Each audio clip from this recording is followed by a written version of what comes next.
Ayan. D-Zone. Ano man ang Barangay D-Zone. Isa siyang subdivision. Parang pag nalipat na ata sa barangay. Sa LGU. Naging ano na siya eh. Daanan ng kalsada. Ay, daanan ng kalsada. Daanan ng mga sasakyan. Main road na. Naging main road. Hanggang dito, Dizon pa to eh. Pagkatapak na dyan sa may, ano, Kamdas naman na yan. Lower Magsaysay.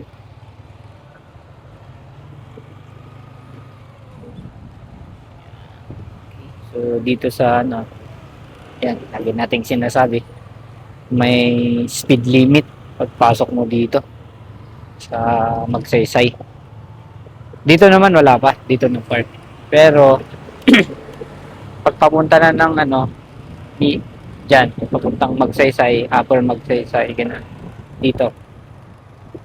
Ayan. So, meron na siyang 30 kph.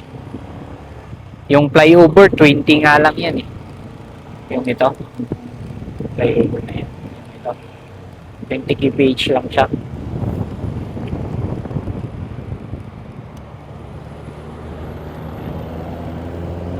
Bago mo overtake, tingnan mo na yung side mirror. Kung wala namang parating, yan. Free to go.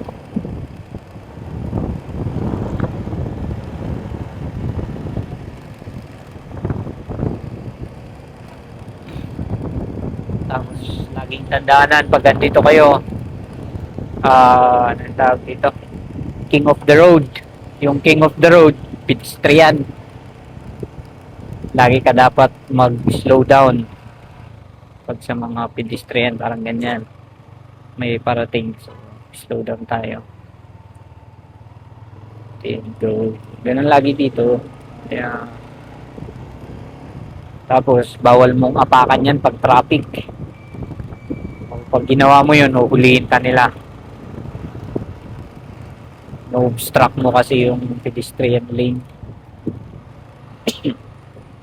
So, yan na. Dito na tayo sa may BCU. The school. BCU. Yung traffic. Dito, lagi nang ganito dito. Tsambahan na lang pag hindi na traffic.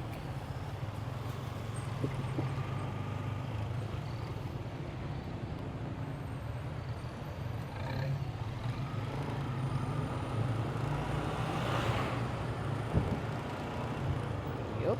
Yan. Atras. Okay.